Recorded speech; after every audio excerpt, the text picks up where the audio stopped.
So hi everybody, it's nice to see a full room. There are a few seats still open if anybody is still looking for a place to sit.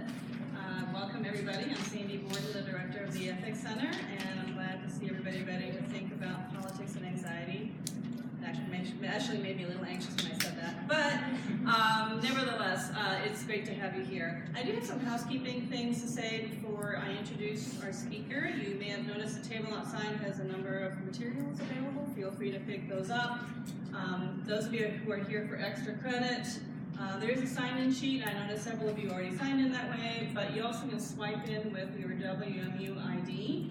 That also works for signature credit for those of you who are working on your pathways, okay? Also, I wanted to make sure that you knew about upcoming events. One of those is a rescheduled event from earlier in the semester. Remember when the polar vortex came through? It seems like a long time ago with that beautiful sunshine outside, but we did have to reschedule Ron Sisler's talk. That has now been moved to the 18th, right? So coming up next week. And again, to remind you, the topic is, does community-wide public health prevention work? From reducing teen births to addressing today's opioid epidemic. Dr. Sisler is the Dean of the College of Health and Human Services. That talk will be in the Bernhardt Center, 210, close but not quite, the same room at 6 o'clock. So again, hopefully you can come out for that. And I can't remember, Taylor, do we have flyers on the table for? Yes. Okay, so there are flyers on the table if you want to pick one up on your way out. And then our last event of the season is our annual Peace Lecture. That lecture is by Susan Benish. She is a faculty associate with the Berkman Klein Center for Internet and Society at Harvard University, and is also the director of something called the Dangerous Speech Project. And the topic of her talk is social media and mass violence. That talk is on March 25, also 6 o'clock, this time in the brown and gold room in this building. So we hope that you can join us for both of those. And do we have a flyer outside for her too? Excellent, all right, so if you want to grab a flyer, please do that. We would be glad to see you at our next event. And as far as today's event, what was that? Oh, sorry, yes, I need Taylor to keep me on track. All right, so you'll notice in the aisles, there are these little papers. We're interested in how you found out about this event. So if you don't mind, those of you at the end of the aisles, we do not have enough for everyone. It may not be enough for everybody because we didn't realize we had such a full house. But if you could, keep one, pass one down. There is a pen as well, and just quickly jot down how you found out about tonight's event. We would appreciate the feedback.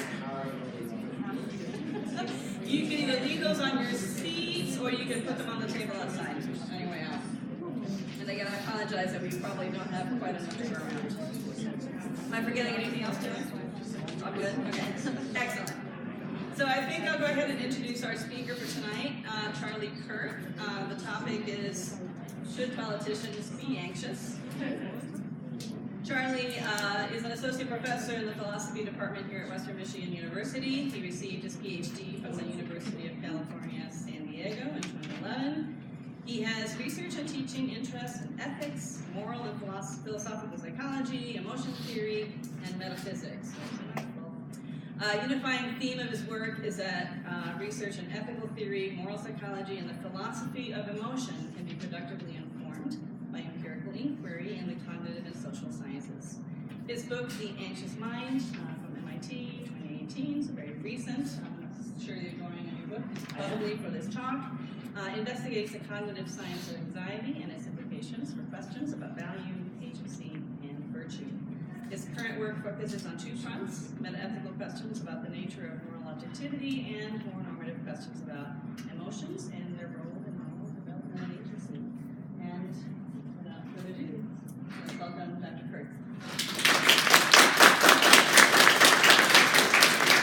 So thank you very much for taking some time out of your afternoon. This is my first year at Western, and so far it's been absolutely delightful. Days like this.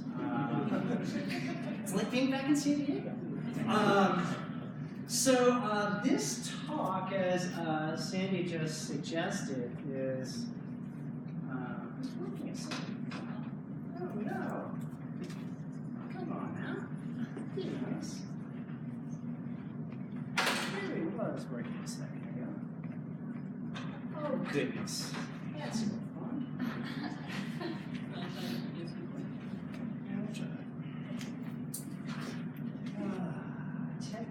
strategy.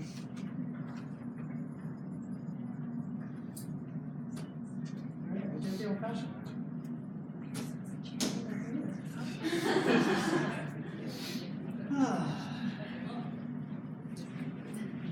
Goodness gracious. There we go. Okay. Yeah. You can just do it. Well, you don't want to stay, you're standing back there. So once you go in the front, one of us can lead. If you want to signal me, I can navigate. Teamwork. Thank Oh my you, gosh. Ashley. All right. So the first lesson about coming to Western is that you have great colleagues like Ashley Atkins, who's going to give me an assist here. I don't know what the signal is, but will I know it?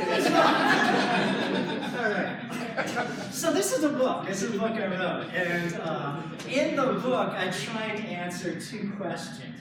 What is anxiety? And that's kind of an interesting question because we talk about anxiety. There's a famous for philosophy, somewhat famous paper about anxious crawfish. We talk about maybe our pets being anxious. We talk about existential anxiety, social anxiety. What might combine? What could anxiety be such that all of these things could be anxious? Like, even if my dog Jake is anxious, he's certainly not existentially anxious, or maybe even socially anxious. So, like, what could anxiety be such that that makes sense? So that's kind of a glimpse at the first question. And then the second question is this question is like, well, is anxiety a valuable emotion? Is it something that it's good for us to experience? And then the talk today, what I want to do is focus on a little bit narrower question, but one that sort of focuses on both of these. And it's a question about whether politicians should be anxious. So more the value question, but as we'll see, it draws a little bit on this question about what anxiety is. So before getting to this question about whether politicians should be anxious, I want to start with like a simpler question. Are politicians anxious? And if a quick tootle through some headlines suggests yes. So Trump is anxious about his political future. Macron is worried and anxious about the killing of the journalist. And Meg is rightly worried about the Brexit. Today, this is a year ago. I think today, she's definitely anxious about it. So politicians are anxious, but that's not really the question that I want to focus on. The focal question is this question about whether politicians should be anxious, whether or not they actually are, about policy matters and policy questions. So some examples of the kinds of questions I have in mind are things like this. So should Trump be anxious, regardless of whether he actually is, about shutting down the government in order to get the wall? Should May be anxious about pursuing her Brexit plans, despite all this significant opposition from the Labour Party? Going back a little bit, should Kennedy have been anxious about ordering the blockade during the Cuban Missile Crisis? So it's those kinds of questions that I'm trying to think about in this talk. And common sense, I think, suggests an answer that no, we don't want anxiety in our politicians. Right? Anxiety in a politician is a liability, not an asset. And I think there are various intuitions that we can draw on to sort of support this common sense picture. So anxiety in a politician is a signal of weakness, not strength. Anxiety can spur these vicious cycles of worry that can be debilitating. It can lead to hasty decision making and motivated reasoning. And that's a collection of things that we probably don't want to see in politicians, and that's sort of the intuition. But I think that if we look into some recent work in political science and in philosophy, suggesting that anxiety can be beneficial, it gives us reason to rethink this common sense intuition. So there's some empirical work by political scientists saying that anxiety promotes useful kinds of voter engagement, And then there's work in philosophy, some of it by me, some of it by others, suggesting that anxiety can be an important feature of virtuous thought and action. And if this kind of picture is on target, then it suggests that the common sense intuition here that we started off with is in a real sense mistaken. What we're interested in might be something like appropriate anxiety in politicians. And so then the $64,000 question, or really questions, becomes, what does this appropriate anxiety amount to? And why, if at all, would it be valuable? Why would we want politicians to be appropriately anxious?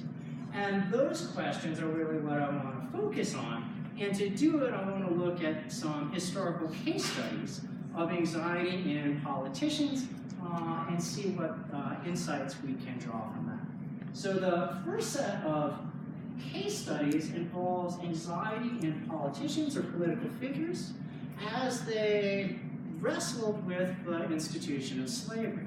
And in particular, I want to focus on two individuals, the Duke of Wellington in the United Kingdom, and the Quaker abolitionist John Woolman in the United States.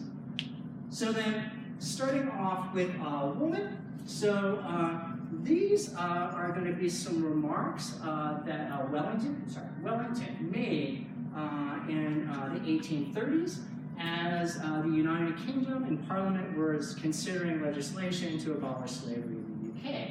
And this is what he had to say. Who can regard the change from a state of slavery to a state of freedom of a population of no less than 800,000 persons otherwise than with feelings of anxiety?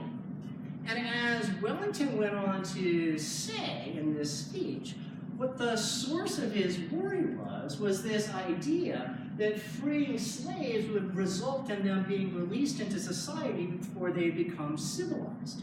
And this then worry, this source of anxiety in the Duke of Wellington, then seems to be played a significant role in his opposition to the abolition legislation. So he didn't want abolition to happen, at least not yet, in the United Kingdom. So that's the first example from Wellington. The second example, we turn to John Woolman, the abolitionist. And this is going to be an excerpt from his personal journal. And he's writing about a part of his life where he was working as a clerk. And his boss has just come and asked him to write a bill of sale because the boss wants to sell one of his slaves. And so this is what Woolman has to say about that experience. He says, I felt uneasy, I felt anxious about writing the bill of sale, but out of weakness I went through and did. And then he continues, after having written the bill of sale, but turning to execute the document, he was so anxious, so afflicted in his mind, that he went on to protest the sale of the slave before his boss and before the purchaser of the slave. And this incident and this feeling of anxiety had such a strong impact on him that going forward, he refused to write similar bills of sale when people asked him to participate in the slave trade. So there's two examples of anxiety in political figures as they're wrestling with, in some way, the institution of slavery. So what lessons might we be able to draw from this? Well, I think that one lesson here is that we have in Wellington and Woolman two very different kinds of emotional responses. In the case of Wellington, we have this problematic response. Wellington's anxiety is driven by this concern that the slaves will be freed before they're civilized, whatever that means. And it brings a motivation, a set of actions that seem geared towards protecting his own self-interest and sort of preserving the status quo. And that response that we see in Wellington then contrasts in interesting ways with what we see in Woolman. woman case, in the woman's anxiety, we seem to have a more admirable kind of response. Woman's anxiety seems to be sensitizing him to this difficult situation that he finds himself in, and it gets him concerned, start thinking about what the correct decision is here. Do I follow my boss in my own self-interest and write the bill of sale, or do I buck that and resist the sale? And it gets him, as we saw, to rethink his initial decision to go through and write the bill of sale. So two very different kinds of responses here. I think that there's a deeper lesson, and that in these two cases, we really see two different kinds of anxiety in action. So in the Wellington case, we have a defensively oriented, what I'll call threat anxiety. Wellington's threat anxiety, or threat anxiety more generally, seems to be a kind of anxiety that gets provoked by situations where we face some kind of social or physical threat or danger, and in the face of that social or physical threat, we respond defensively. So an example outside of the case of Wellington of something that we might fall under the label of threat anxiety would be social anxiety. We feel socially anxious when we're in a situation, a party, a bunch of strangers, and we feel threatened. We might be criticized or frowned upon, and that gets us to act in a defensive way. We become more deferential to the people we're interacting with as sort of a way to try and protect ourselves. So that's threat anxiety, and that's going to then contrast with what we see in women, which is this what I'll call epistemically oriented or practical anxiety. So in the woman case, we have a form of anxiety that seems to be triggered by a situation where you face a difficult decision or a hard choice. And in the face of that worry about what the right thing is to do, you start thinking about what the correct thing to do is and start engaging in reflection, assessment, deliberation to try and work through a better or at least a more informed decision about what the right thing to do is. So a non-woman kind of example of that would be something like you facing a decision about whether to go to law school or pursue a PhD in philosophy or sociology or communications, right? That's a hard decision. Two possible career tracks, you're unsure, you're worried about what the right one is to do, and you, in light of your worries about what the right thing is to do, you start to think more about these two options and how they weigh against your values. So that would be an example of this kind of practical anxiety. And just a thing to emphasize here is that threat anxiety and practical anxiety are they really are distinct things, and I can say more in the Q&A about the philosophy and the science that backs that up. I just want to flag it now because it's going to be an idea that comes back a little bit later in the talk. Okay, so then where does this first case study leave us? What have we learned at this point? Well, I think that one thing that we've done here is that we've made some progress on understanding what appropriate anxiety is. Appropriate anxiety is the anxiety that we see, the practical anxiety that we see in someone like woman, not that threat anxiety that we see in someone like Wellington. So if we want to promote or encourage anxiety in a politician, it's going to be this more woman-type stuff, the practical anxiety. And we also get a sense for why anxiety might be a valuable thing to see in a politician. It's an emotion that, in a real sense, sensitizes you, makes you more attuned and responsive to situations where you face a difficult choice.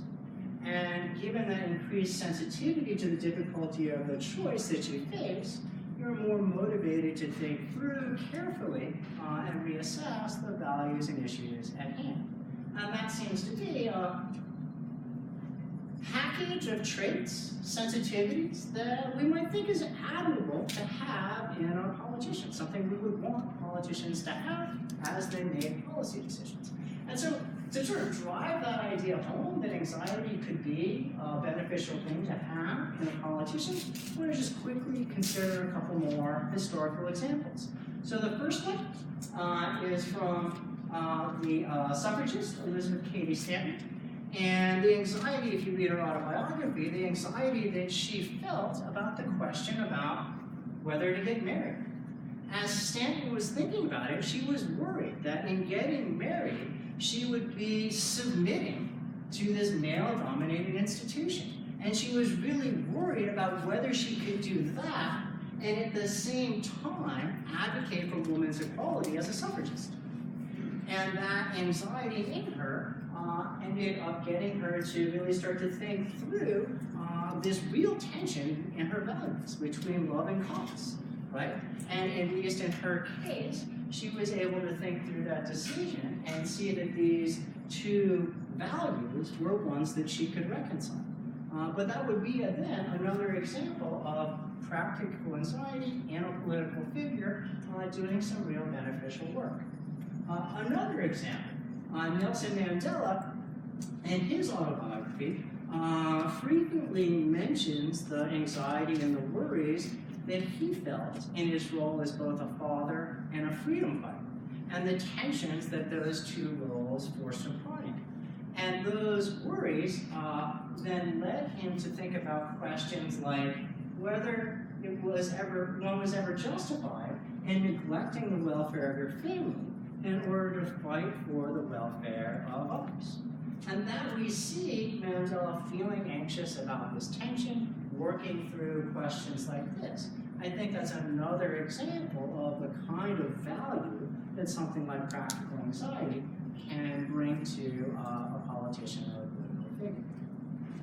But the situation is more complicated.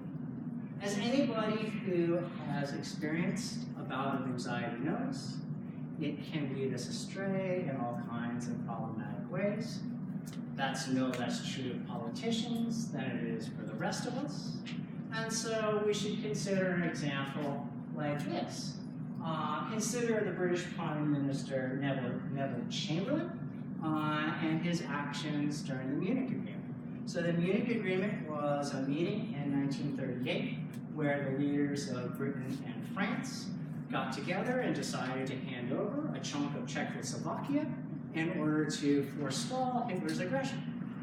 And when Chamberlain went back to the UK after that meeting and making this decision to hand over Czechoslovakia to Hitler, this is what he said in defense of his actions before Parliament. He said that it was anxiety, not threats, that made possible these concessions to Hitler. And if that's the right way of thinking about this case, then what we have here is an example of something like practical anxiety in a politician leading to a very unfortunate decision. So in contrast to the Mandela or the Stanton or the Woolman kinds of cases, there are also going to be these kinds of cases where anxiety in a politician can lead us astray, or lead them astray. And so that leads to this important question that I now want to focus on. What, if anything, can you do to promote these well-tuned or beneficial kinds of anxiety and avoid these Chamberlain-like anxiety run amok in a politician kinds of cases? And to think through that question, how can we promote more appropriate anxiety, I want to turn to a second case study, thinking about Martin Luther King's decision to start publicly protesting the war in Vietnam.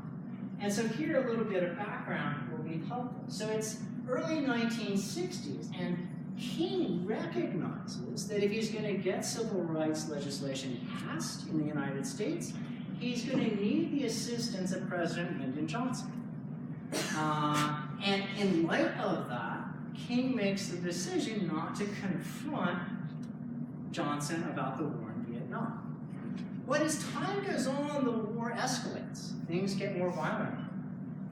And King starts getting called out for being a hypocrite. And the idea here was that King was an adamant opponent of the use of violence to promote civil rights, on the one hand. But on the other hand, he's remaining completely silent about the violence, about the war against the Vietnamese people, right? And so he was getting called out for that inconsistency, and it made him uncomfortable. And in light of that discomfort, we get to the famous speech in 1967, A Time to Break a Silence, where King comes out and says that he is going to now start publicly protesting the war in Vietnam. And he says that he comes to that decision through feelings of anxiety about what the right thing to do in this situation is, protest or remain silent, and out of feelings of sorrow for not coming to this realization earlier.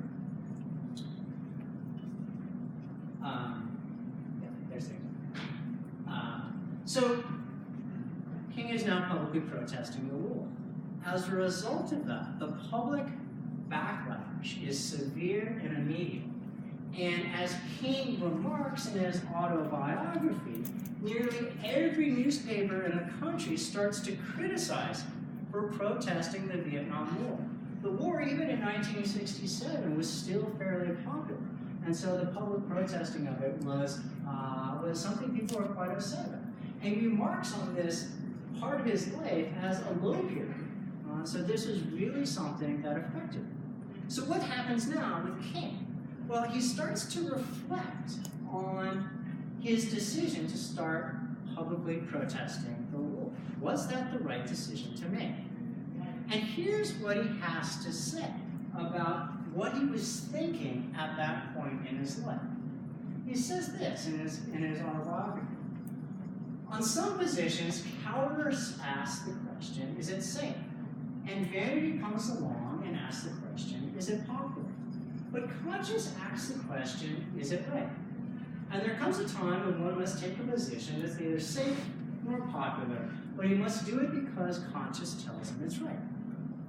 Now, I think that this quote is really interesting because once we start to think through what's going on in King's head, or what might be going on in King's head, we get some resources for developing a response or an answer to what we might say to those Neville Chamberlain kinds of cases of anxiety run amok in a politician. So what I think we have King doing here is he's thinking about what he's feeling at this time. And he's thinking about how those emotions he's feeling are shaping his thoughts, his feelings, and his behavior. So for instance, his talk of cowardice and what's safe seemed to be King reflecting on the fear, or maybe the threat anxiety that he's feeling, and how that emotion is pushing him to act defensively.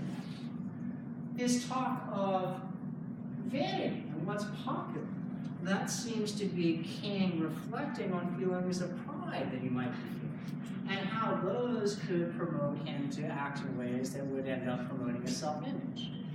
And then there's his talk about conscience and his feelings of conscience and these questions about what's right.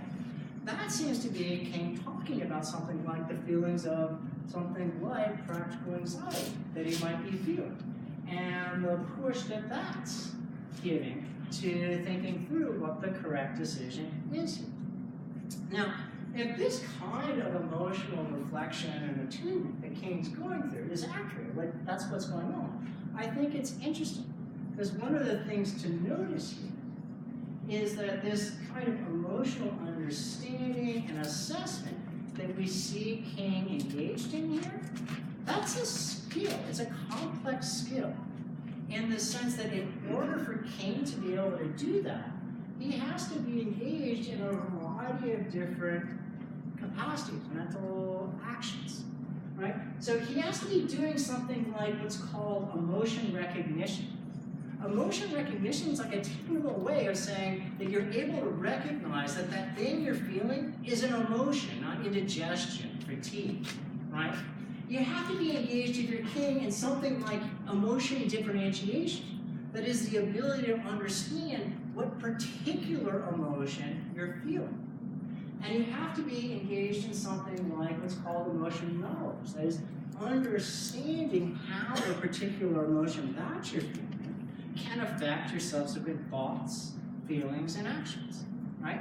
And the interesting thing here is seeing that King is engaged in that kind of stuff helps us see that this stuff is skill-like. And if it's skill-like, these capacities, emotion awareness, emotion differentiation, emotion knowledge, if those are skills, then they're things that we can train or shape for the better. And that's not just speculation on my part, it's something that work in psychology and cognitive science tells us is possible and plausible. So for instance, Buddhist techniques of mindfulness turn out to be a good way of helping us recognize that we're feeling emotions, not indigestion or fatigue.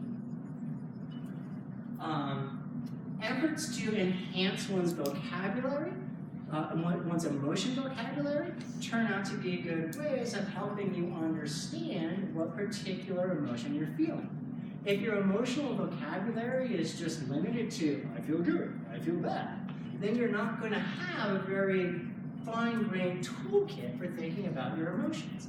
But if you can say, I feel angry, or sad, or depressed, or disgusted, or infuriated, then you've got a richer toolkit for thinking about the emotions that you're feeling. And then that leads, it makes it more possible to engage in this emotion knowledge, understanding what particular emotions you're feeling through guided instruction.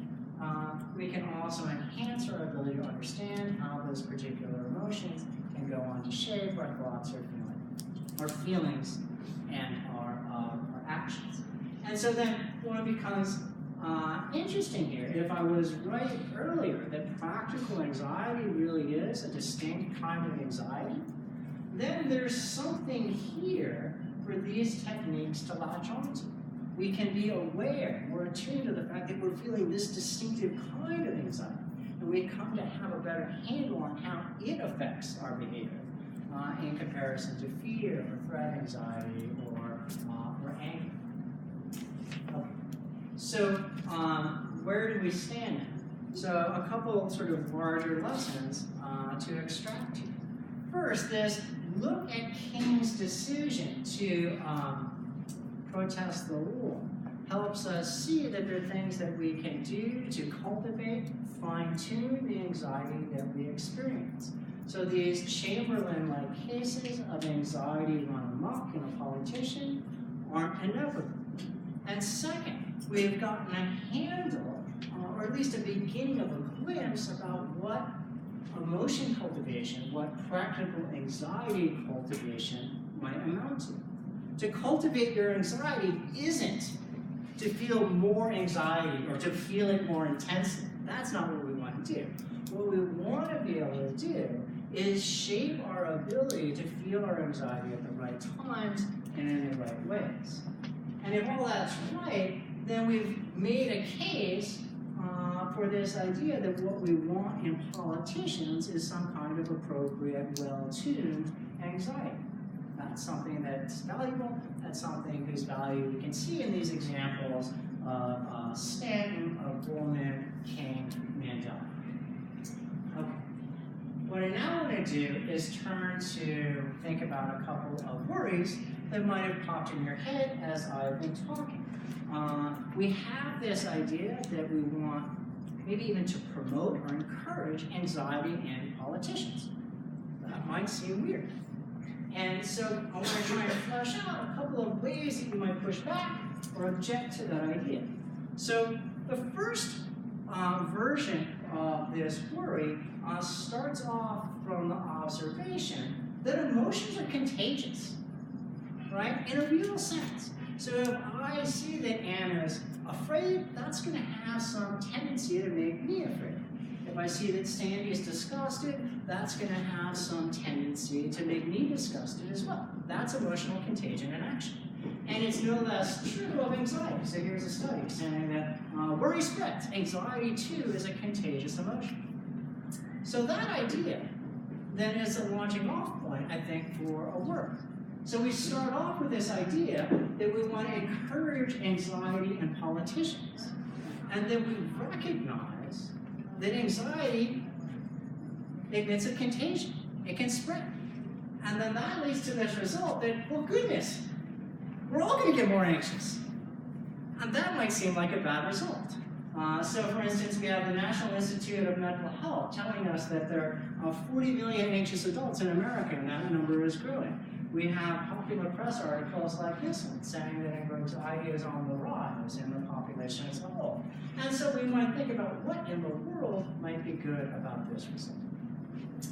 And while I think there's something to this story, I also think that we need to make some clarifications to really see what might be the core of it and what we can set aside. So a first thing to notice is that the National Institute of Health claim, Institute of Mental Health claim about 40 million anxious Americans, that was focused on anxiety disorders. But that's not what we've been talking about. We've been talking about this other thing, practical anxiety.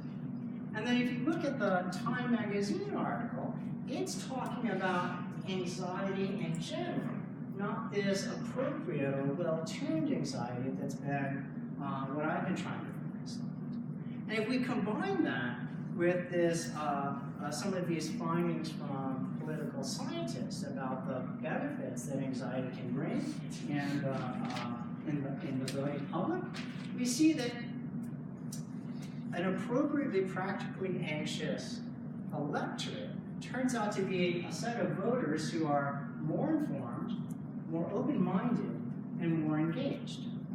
And then that leaves me sort of puzzled about what the real problem is. When we sharpen things up, we have appropriately anxious politicians plus contagion leading to appropriately anxious public. And it's just less obvious to me that that's something that we should really be worried about. That said, I think there is in the background here a deeper worry, and that's the second version of this concern. And to get it out on the table, I want to start with an analogy. So, if you have a good book for finding genuine antiques, in the hands of a certain sort of shady character, it turns out to be a good book for making great forgeries. And that idea, I think, leads to another kind of worry about this idea that we should encourage anxiety in politicians. And the worry then looks like this. Like, if we're saying, if Charlie said, hey, we should encourage anxiety in politicians, and we should help politicians understand how to cultivate anxiety, what we're doing is handing them a guidebook for manipulating the anxiety of the voting public. And that's a worry that a variety of political scientists, among others, think is something that really is a point of concern. And I think there is something to this. So I want to think, and actually,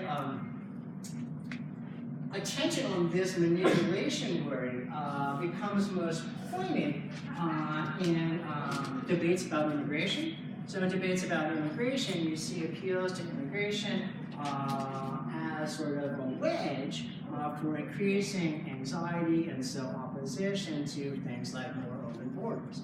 And a particularly famous instance of that was Trump's speech when he announced his running for the presidency, when he's saying Mexico isn't sending us its finest, it's sending us rapists and drug dealers. Right? So that's the idea of a politician using perhaps anxiety to try and manipulate the viewpoints and opinions of others. So what do we say to this kind of worry? I think that there are a few observations to begin with. And one is just to question, what exactly is the problem? So any system in the hands of a suitably crummy person can be used for the worse. And so that raises a question, is the problem here a problem about anxiety? Or is it a problem about the fact that we've got some crummy politicians? But setting that question aside, another thing to notice is that manipulation efforts work best when the people being manipulated don't realize that they're being manipulated, right? And so that, if we recognize that, then that suggests that there's a way to come in and block this potential problem. If we use some of the techniques that we've been focusing on about how to enrich our understanding of what emotions we're feeling and what emotions do when we feel them, we can come to realize that not just politicians, but also the public can be equipped to understand what they're feeling and how it's affecting their behavior. And so that then leads to this more general policy prescription that we should be trying to encourage and promote emotion education more broadly. And there's some interesting efforts here. So there's Dan Goleman, his work on emotional intelligence is one version about how to educate emotions. There's also work in the tradition of Aristotle that is being used. These models are increasingly being used in like K through 12 schools to educate children and adolescents about how to recognize what they're feeling and how to understand how those emotions shape their behaviors. But I think there is something to this manipulation worry, but I think there's also something that we can do to take it to some of the better. All right. So then, wrapping things up, 50 pounds of virtue. I want to return to 4 questions that we've sort of come across as we've been working through this talk. So should politicians be anxious? Well, it depends. If we're talking about practical anxiety, though, then the answer is yes. We want practically anxious, appropriately anxious politicians. Second question, what does this appropriate anxiety amount to? Well, it's the practical anxiety, the well-tuned practical anxiety that we saw in people like Luhmann, Elizabeth Cady Stanton, Mandela, and King. That's anxiety that's felt at the right times and in the right ways. Why is anxiety valuable? Well, it's valuable because it brings this interesting and important sensitivity to situations where we face a hard choice, and it accentuates our attunement to that choice in a way that gets us to think more about what the right thing to do is, helping us come to better informed decisions about what to do. And then, is there anything that we can do to promote appropriate anxiety in individuals? Yes, there is, and yes, we should be doing these things. And we've seen through this emotion awareness, emotion differentiation, emotion knowledge, some strategies for thinking about how we can promote useful anxiety in politicians as well as in ourselves. I'll leave it there.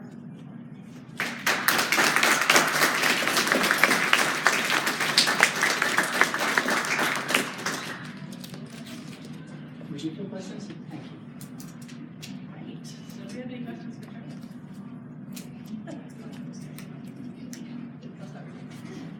So I think that there's, is there more to anxiety? Like, for example, I think we could use an appropriate amount of threat anxiety. There doesn't seem to be enough threat anxiety among Republicans about climate change, for instance. So is there an appropriate level of threat anxiety we should be looking for as well that we see existing? So I was heaping scorn on threat anxiety, but I think that it too is something that can be valuable though in a different set of situations. So if social anxiety is a version of threat anxiety, then I don't want to deny that a certain amount of social anxiety can be very beneficial. It can help grease the wheels of social interaction in helpful ways. But to be clear, I'm not saying that social anxiety disorder is something we want to encourage. I want to say that there's an appropriate kind of social anxiety and threat anxiety. Whether climate change is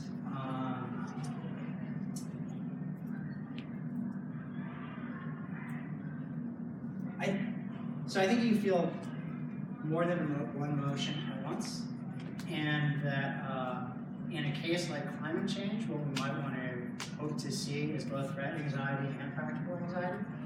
Threat anxiety to help us recognize that there's this potential danger out there and get us to act defensively, but also practical anxiety to help us try and recognize, hey, this is a hard choice. What exactly can we do? What's the best way to address it?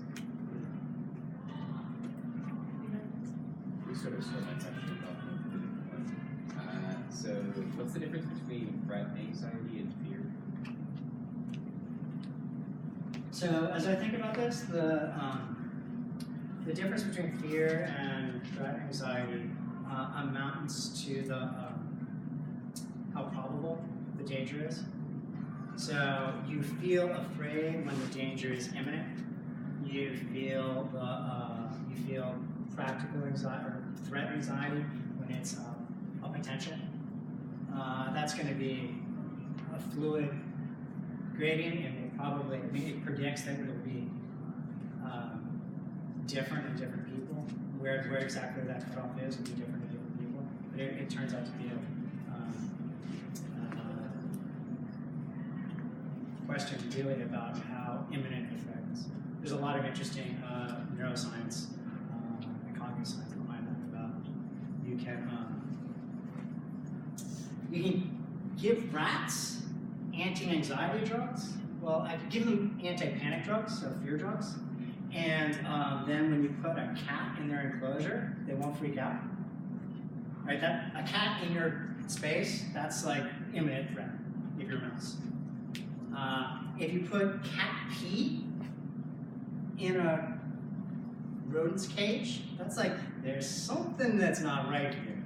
I'm not sure what this danger is or if it's really real, but that smells like a cat. And if you give rats anti-anxiety drugs, then they become sort of indifferent to the smell of the cat urine. So that suggests that there really are different mechanisms here that are based on the imminence of the threat. I see another question all the way in the back. What is the difference between anxiety and worry? So, in this talk, I wasn't really making any distinction between those two. I was using them more or less as synonyms. In some of the work in psychology, in particular, they make a distinction between anxiety and worry, where anxiety is more of a felt experience, and worry is more of a cognitive, you have all these crazy ideas running through your head kind of. So that's one way that it gets distinguished, but that's not how I was using it. I was using it just as synonyms. Go back to your So it seems like you wanted to say that appropriate anxiety plus staging equals appropriate anxiety among people.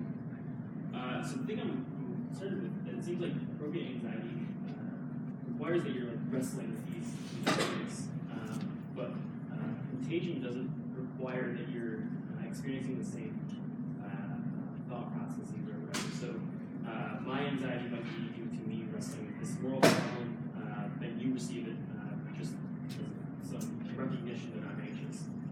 So I'm wondering why we should think that people experiencing politicians having this appropriate anxiety, why we should think they also have this appropriate anxiety. Okay, so I think that's a nice observation. Here's what I was thinking, and I'm not sure how much it will allay your concerns. So, when is the public going to see that the politician's anxious? When they're speaking about, when Kennedy's there talking about the Cuban Missile Crisis, or when May's there talking about the Brexit proposal. So the context of the political performance is really going to be helping you, the viewer, see the larger source of the anxiety as a policy issue, right? So, Kennedy might be also anxious about what's going to be for dinner tonight, but like you're not going to see that on the Oval Office television.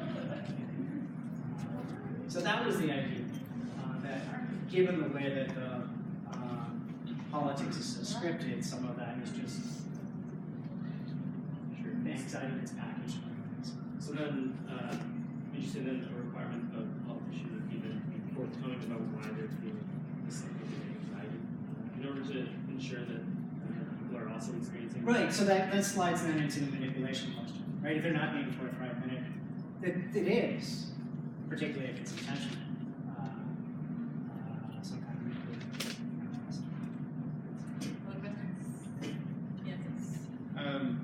So I have a question. Why do I need? So the anxiety is like the affective part, with an A, right?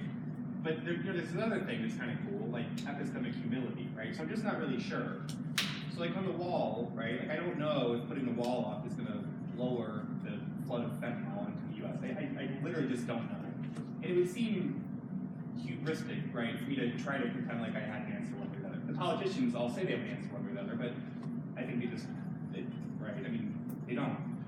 But why can't I just go that far and say, I'm just not sure, and I need to recognize my epistemic situation and stuff like that? Why do I also need to load this affect of anxious part onto why do I need that to be virtuous? Why can't I just stop and say, I don't know, and not lay awake at night or whatever? So the answer to that question, I think,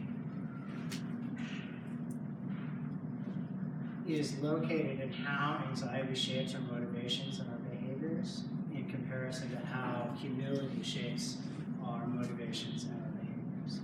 So I'm not entirely sure what you mean by epistemic humility, but I'll get to that in a second. As I'm thinking about practical anxiety, sort of the motivational package that it comes with, I mean, part of what makes it anxiety is that it brings this sort of practical anxiety, this concern for justification, this concern for getting it right, and these efforts to find out more, to reflect, to reassess.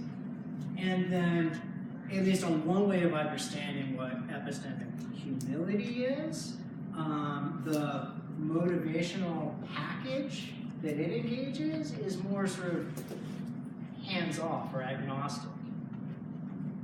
And so that's why you would want anxiety over humility. If you think humility has got a different motivational package, one that's more like anxiety, then I'm just less certain what the difference between these two emotions is.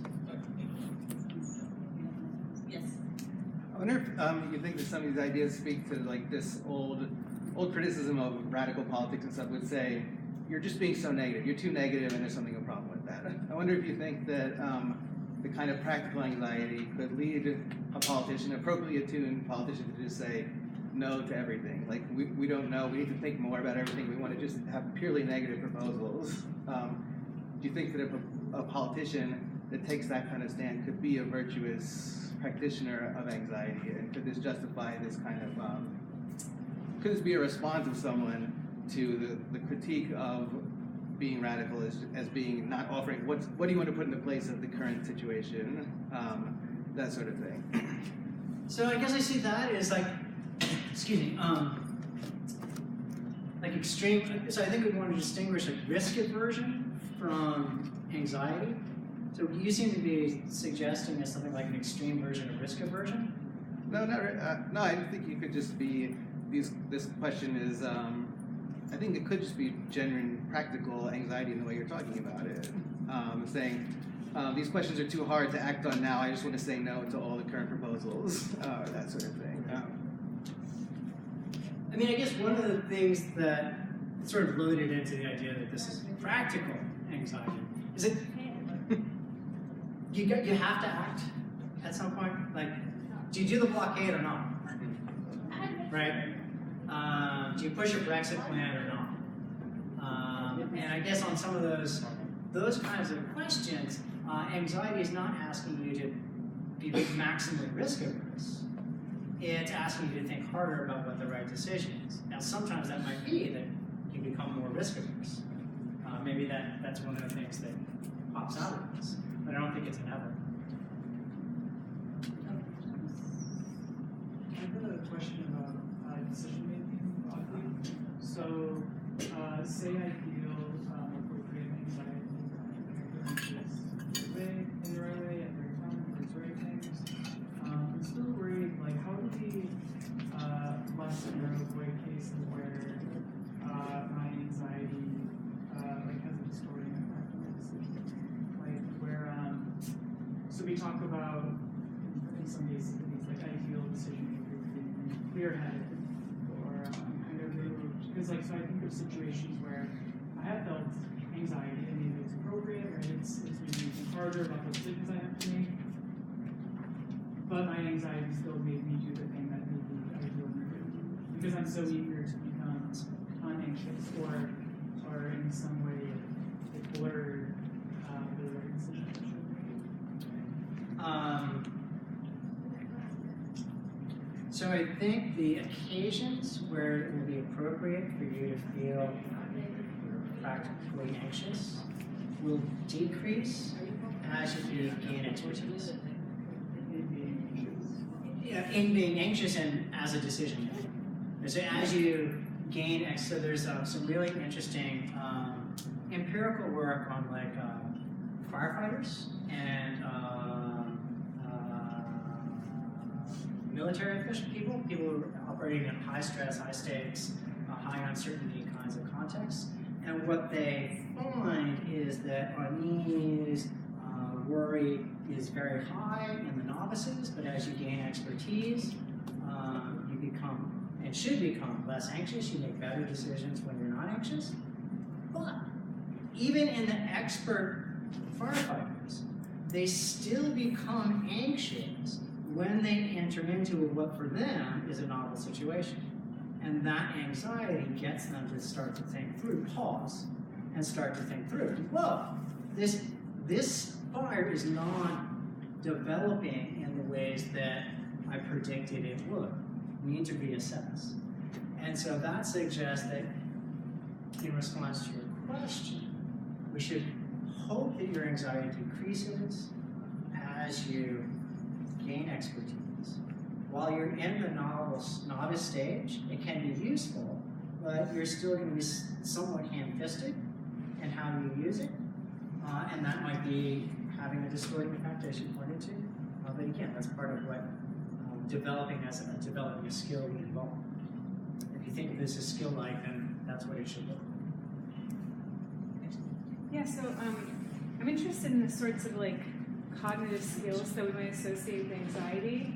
So like projection of the worst case scenario is something that comes to mind for me, and I'm sort of euphemistically referring to this as like a cognitive skill. But there are a whole set of like cognitive behaviors that I associate with anxiety, which didn't appear on your list of like cognitive skills, like emotion differentiation and so on and so forth. So I wonder if like some of these come to mind for you too, and whether they're disturbing to you as well. So projection of worst case scenario, maybe techniques to avoid the anxiety-inducing scenario. That's another cognitive behavior or skill that comes to mind for me. So when I think through this, I am less sure that anxiety would be useful in political decision making.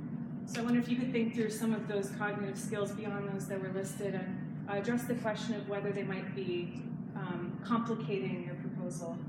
So I think I think one way of reading the Chamberlain example is a case where something like the projection of the worst case scenario loomed large in his decision making.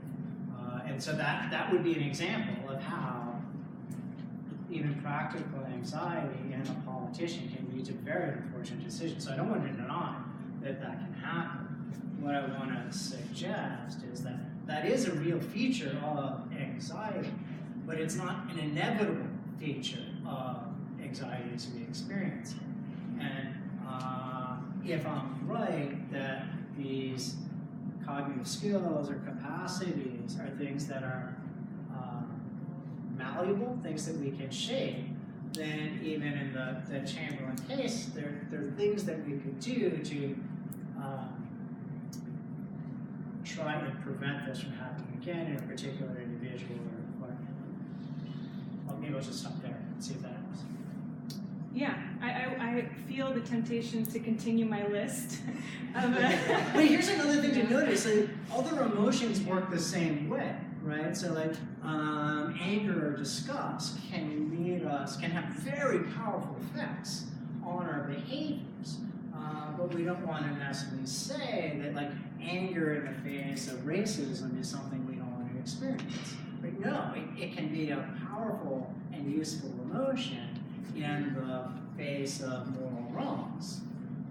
What we need to do is develop a capacity to calibrate our anger so that it's proportionate to the offense that we're facing. So the anger case, I think, is of a piece with the anxiety case, and why sort of this broader emotion education is important. Mark, his hand up here. Go ahead. So I want to follow up on an earlier Fritz's question. In response to him, he said that something along the lines of, an attention to evidence and concern with evidence and recognizing the significance of the problem, that just is part of what anxiety is. I wanted to see how far that actually goes. So, like, your opponent would favor, being calm, cool, and collected throughout, the reasoning process. So let's take the extreme version of Spock. Okay. Yeah. Why shouldn't I be Spock? Because it seems as though Spock is the sort of person who can identify the significance of the problems when the Vulcans are coming, heading toward the Enterprise, et cetera, et cetera. So can go through the appropriate epistemic requirements, but without being anxious about it in the slightest. So is Spock actually anxious, or is he impossible, or is this just because of being humans, or what? Two things. One is that last one. Part of why anxiety is valuable is because our psychology is the way it is, and it's not like Spock's. Yeah, okay. So that's one point. Like, given our psychology as what it is, anxiety is a useful mechanism for helping us think through uncertainty and risk. Second part of the response is that, say you could have a pill that you could take that would knock out your anxiety, but give you all the epistemic benefits. You'd be a great deliberator. I want to say that something of moral value gets lost in those kinds of cases. Right? So part of what, think about the Stanton example, or the King example, or the Mandela example. Part of what we admire in King or Mandela or Stanton is that they're worried about this clash in their values. And that they're worried about this tension between love and cause. Like, that kind of speaks well of their emotional and evaluative attunement to what's at stake. As if they just pop the pill and are just like, it's a husband. Something important would be lost. So that's the second point. That there's something about human character that, like, we admire people who get concerned, worried, anxious when values collide. Any questions we didn't get to? Yeah, I'm just wondering about the worries about manipulation. I was thinking about something like instead of manipulating, it's like overwhelming anxiety, because maybe public exercises like practical anxiety, but there are too much questions or there are too much concerns that it grows into like unhealthy kind of anxiety. So how do we know that it's appropriate? Because public thinks about every kind of question that suppose that in this ideal world, public thinks about every kind of important question that politicians endorse. But too much questions also create this because our cognitive limitations that we can think about them all at once, and it becomes wrong people think about the wrong cause or something like that. So what do you think about that? What kind of is there a way out in terms of okay, so the appropriate anxiety is as such that that kind of worry would not show. So I don't want to deny that the kinds of cases that you're pointing us to, where anxiety just becomes debilitating or crippling, or we're turned into these vicious cycles of worry where we're we're not just worried when we start worrying about the fact that we're worried, and then we're worried about a worried about a worried, like that. That's bad. I don't think that those are the typical cases. That's one thing. I mean, I think those are starting to trend off into sort of clinical kinds of disorders. I think also that the situations are going to matter. So the situations that you find yourself in will put constraints on how useful anxiety can be. So if there isn't any good possible outcome, everything's bad, all possible outcomes are bad, then anxiety is not going to be a very useful tool. Actually, I was not thinking about like this vicious cycle of anxiety. I was thinking about like as public like considers practical like questions that matter. That like there are obviously like infinite amount of questions in the world. Like how could anxiety help in like knowing like what anxiety really matters? What if the people that have like practical anxiety that produces like wrong kind of position or something like that, how do we know that those are the wrong people, but they're anxious about the same question, but like the outcome is not as we hope, and the other people that should be able to, I mean, it's like not doesn't have enough cognitive capacity to think about that question, or just not informed. So like yeah, I'm just wondering about like this infinite amount of questions rather than like vicious cycle of anxiety. So I think there were two ideas in that. At least I heard two ideas. One is this idea about there's so much to be worried about, so many hard questions. How is that not overwhelming, or how do we not know? How do we start to decide which questions are more important? I think that answering that question is going to require us to take some stands on what we think the right political theory is, what we think the right ethical theory is, what we think the right economic theory is. That will be some way of starting to help us understand which problems are the most important problems, and reasonable people can disagree about that. The second version, or the second issue that I heard in your question was one about like, so look, we've got two anxious people, they're anxious about something they should be anxious about, but they're coming to very different conclusions about what we should do. Anxiety is driving them to think, to gather more information. So what are we supposed to do there? And here I want to say, anxiety isn't a cure-all, but it's part of it and what makes us better deliberators. So there are other things that we're going to need to make us ideal decision makers. But anxiety, at least for critters like us, is going to be one of those important things. Time for one last question. So my question's kind of two-part. The first one was, what's your metaphysical position on emotions? For one reason, because it's always cool to know your professor's pet theory. It's got an instrumental value to it. But two, because I think it might have something to do with weighing in on the success of the argument, or at least the relevance of it to some extent. And then after that, my second question would be, which is quite similar actually to what Fritz and Mark were saying, because I'm still feeling as if the value you're tracking here is saying more about this ability to be inquisitive and reflective. And I'm not seeing where maybe anxiety is a necessary condition for that kind of thing, but your metaphysical position might overturn that.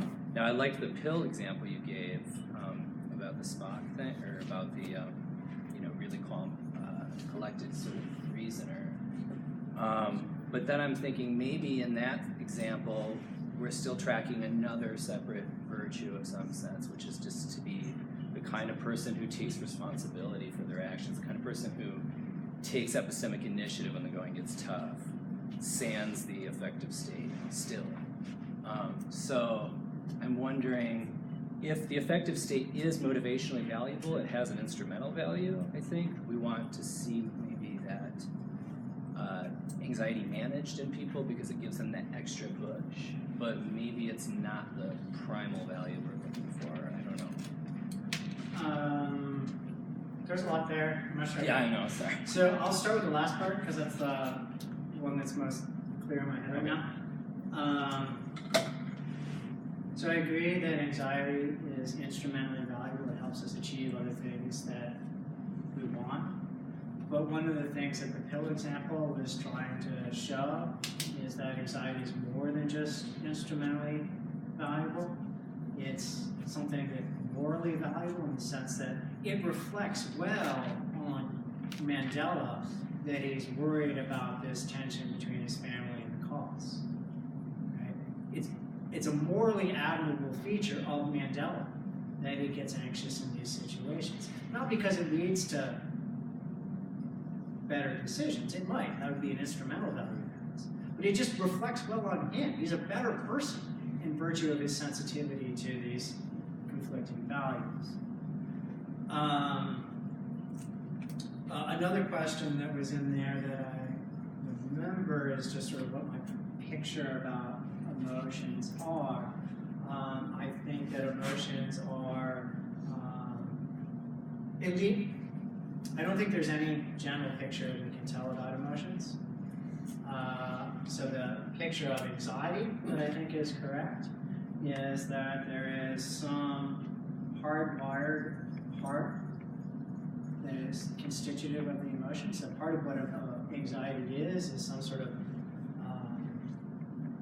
mental program in us.